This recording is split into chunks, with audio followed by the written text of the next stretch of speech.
On a pitch-black night, deep within the abandoned halls of 221B, Baker Street, rain lashed violently against the windows, forming sinister shadows across the room.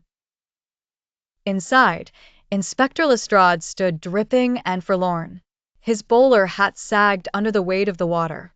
He pounded his fists dramatically in the air, his frustration almost palpable. "It's an open and shut case, Mr. Holmes." Lestrade's voice echoed with determination, yet tinged with desperation. The footman was caught red-handed with the bonds under his bed. Sir Henry, sitting tucked away into a corner, wrung his hands earnestly, each twist producing a faint, worried squeak that resonated through the room like a ghostly whisper.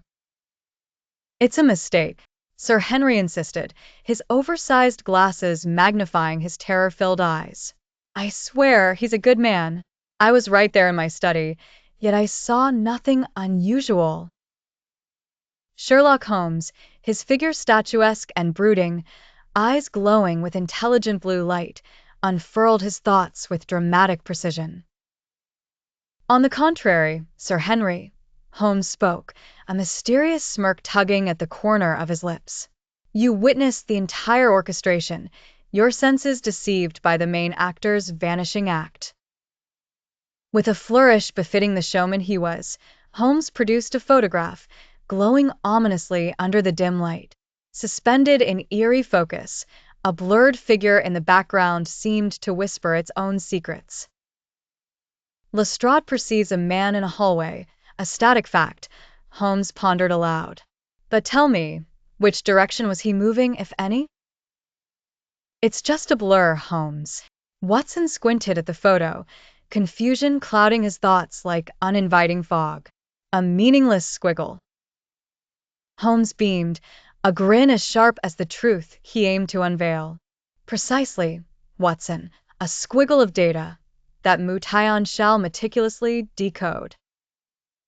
With stark decisiveness, he placed the enigmatic photograph onto the Mootion AI console, an avant-garde holographic device that hummed with artificial life. "Mootion gazes not upon mere pictures," Holmes declared with an inspiring vigor. "It glimpses the ghost of motion, imprisoned within the ink." The holographic display animated, swirling with virtual life. The blurry smear, now reborn, took shape, a 3D cartoon footman envisioned retreating backwards, a cascade of comical sweat droplets springing forth. His hands irrefutably bare. Lestrade's jaw dropped with laughter, resonating a proverbial clank. He's retreating? But the evidence now speaks anew. Holmes exulted. Run a behavioral analysis, the footman's posture as frightened, his stride of innocence escaping the dreaded, unseen menace.